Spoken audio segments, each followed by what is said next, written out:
that? Well, we're in the Netherlands. Apple pie. This is Dutch. Yes.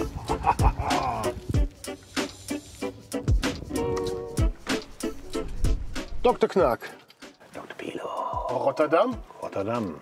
Again. Big building site. A big building site. Where are we today? We're in Rotterdam, as you said. Rotterdam is building a lot of high-rises, dwellings, flats. You see a lot of development in that. Ah, it's also a flat. That's two flat buildings built next to each other, built by Barcode Architects. Ah. And we're going to talk to Caro van den Veen, one of the two founders of Barcode. And she's the designer of these objects. She's an architect by education, and it's going to be an interesting interview to discuss from the architect side how to design such kind of buildings. And secondly, I'm interested in this occasion due high-rise.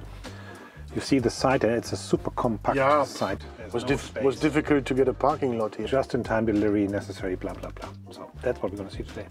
Cool.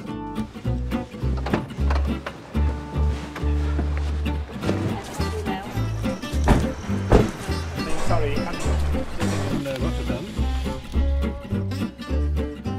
How to engineer such a facade. There's the third one, which is about. All right. Caro, this is about complex buildings, high-rise buildings. And the first thing which you always want to know, how do you come to what kind of facade makes sense for this type of building? Yeah, I think by this building, by the Casanova, where we're standing right in front, it was very important for us that the facade would strengthen the concept about the triangular tower and how it becomes more slender to the base, and then very slender, only its core is penetrating through the lower 4 levels. And of course the height, so that brought us quite quickly to a vertical concept in order to really, let's say, to bring the plant in. Vertical in the means of the lines of the stone. The lines. So from a distance you read the verticality of the lines. And then we love also the handcraft of our profession. So for us the material should also talk about handcraft. What the original thing of building is, it's making something with a natural material. So we came to a hand-cleft stone. Then we did a lot of tests, and we found out that with a darker material you read the difference in the material much better than a light material, because it plays better with light and shadows. So let's say this is the design start, and then there comes the engineering part, or design engineering, if you want to name it like this. And this is when you define the material, and that's what we're standing in front of. So this is this natural stone, as you said, with say the dark color, which then allows the shadow to appear. Yeah, so but one aspect to further strengthen this concept of the verticality, which you see a little bit coming there from floor 13, is that we basically said, like, you want to see a hand crafted block, and the more that you come up, the more polished part I have, and the less hand cleft part. So it starts to shimmer more with the clouds and the light towards the top, again strengthening this verticality. Yeah, and then the material, that's a difficult one though, because natural stone is a natural material, so you can't get it like in all sizes, you can't get it in all quantities. So then a search starts, like which natural stone is durable towards weather, which natural stone I can hand cleft, which natural stone has the right color and is existing in the right amounts. Because in the beginning we found stones that we really loved, but they simply didn't have like 7,500 square meters available of this material in time. Where does it come from and how is it made? Let's have a look at this. So it comes from, the Travertine comes from Italy. For the client it was important that it was a European material, partly because of durability, so also I'm not traveling too long distances, as well as trustability of having the material right in time on the place. What then happened is that it was with a saw every 6 centimeters and then really hand clapped with, so like a guy They cut it and then they break it. They break it, and the breaking becomes very natural. And sometimes they break it also from one side, and sometimes you break it from the other side. Because you say you see an angle like this. So yeah, but by some stones you see it switching halfway through, and then they simply change side. And that's what you have to accept if you work that way, handmade manufacturers products. So it's also clearly that it's not made by a machine. Yeah, and then it's of course the whole engineering about the thickness of the material, how many brackets you need, and make also sure that the material still can move, because the whole tower will move. It's going to tilt a bit. It's going to tilt a bit. It will come down due to the weight, 40 millimeters. By time. So you need to have some tolerances in it, where as an architect you mostly like that things are closing and tightly. So the tolerances are taking the gaps between the stone. And the brackets. So it's glued on the top ends, and the lower two ends are just a sliding connection. So the stones in itself can move. Okay. And how do you find the manufacturer? This is, I assume, done with a general contractor, but then the general contractor is having a manufacturer, and you have to make sure that these manufacturers take the stone you want, and that the whole package, say, works qua engineering and qua budget. Yeah, correct. And as an architect, you try to be a bit ahead of that, so you don't wait until the main contractor comes with a facade builder, but you try to find your own stone, have your conversations with the facade builders. For example, also that they are able to do this handmade process, that they're able to glue the sides against the front, so that we have 90-degree solid corners. So this is one piece, and this is the other piece. And yeah, and it's glued. It's glued. Glued and then polished over it. With our, of course, in process, a lot of actions. So as architects, we prefer to have this conversation first with really the people that are going to make it. And then go when the contractor's on board and say like, oh yeah, but we figured everything out already for you. And if you do it this and this and this way, we guarantee you a quality product. But then the whole question starts how to montage it.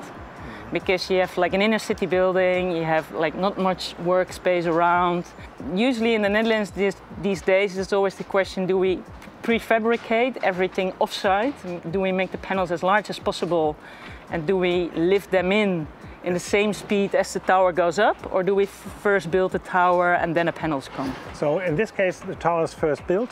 Yeah. And then at the bottom is still under construction, the top part, and the bottom part we see the facade being installed. Yeah. And the alternative is to have, say, entire prefab units with all layers already installed, and then having them installed. Yeah, and the danger is, of course, with that aspect, is that then on the same floor as you pour in the concrete for the floor, your facade panels are already standing, your beautiful natural stone is already there, your glass. Good. So then you start to mix phases of the building industry and types of finishes. But probably you gain time, and time is money also in the construction side. Which is exactly this, say, last set of questions, the logistics at the site. So what brought this decision? You came up with this, we first built the tower and then end up with the stone. It was a matter of also here partly the triangle. So if you have like a square side, they could easily work on one side with one thing and the other side keep it clean. So the triangle caused some complications, as well as the part which it goes in, because that never can, you never can do precast. And of course it's also a little bit like the comfort with one contractor with a building method versus another contractor. Do you start early, which is say, does it work? And how early do you start in this design phase? When you got this commission to do this, was this already clear that this is going to be the issues? In preliminary design, you choose the material. So in preliminary design, we choose the travertin. In DO, we choose, definitive design, we choose the way how we want to treat the material. We start to have the first conversations, how you can lift it in. And in the technical development, they make the matrices of check and balances, because prefabricating everything like off-site is more costly.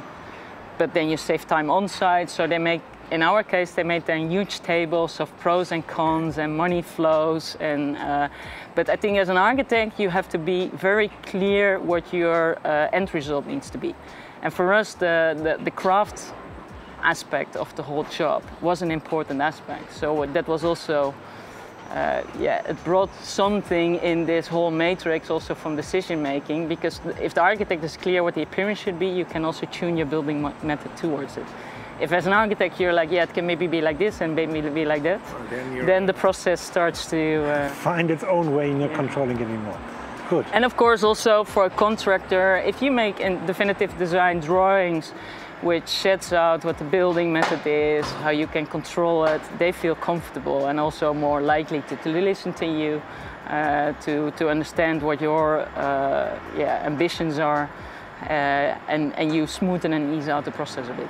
This is not your first high-rise, the other one is that one, or another one is that one, so... Yeah, but in that one they did like the precast method. I see, that was a different setup. Well, that's square, that's a rectangular one. That's a rectangle one that they really placed it also on, when they were still working on the floors, and they were coming in modules of 7 meters, 3 meters high, all the windows in, everything finished, and lifted in at once. I can imagine this one is a bit more complicated. Karel, you promised us that we may be able to get up to the 10th floor. Yes. Let's do that now. Let's do that now.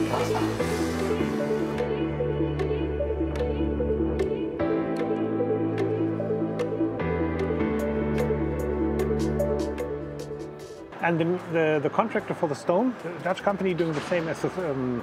It's a Dutch company, and yeah, the handcraft they get in Portugal. You have more handcrafts. That's what I was wondering. So the stone goes from Italy, Portugal. Then being crafted? Then being crafted and shipped in these crates that you saw over there to here, all numbered, because every level is different. But then the people installing it? We could actually go on for this for hours, but we have to stop.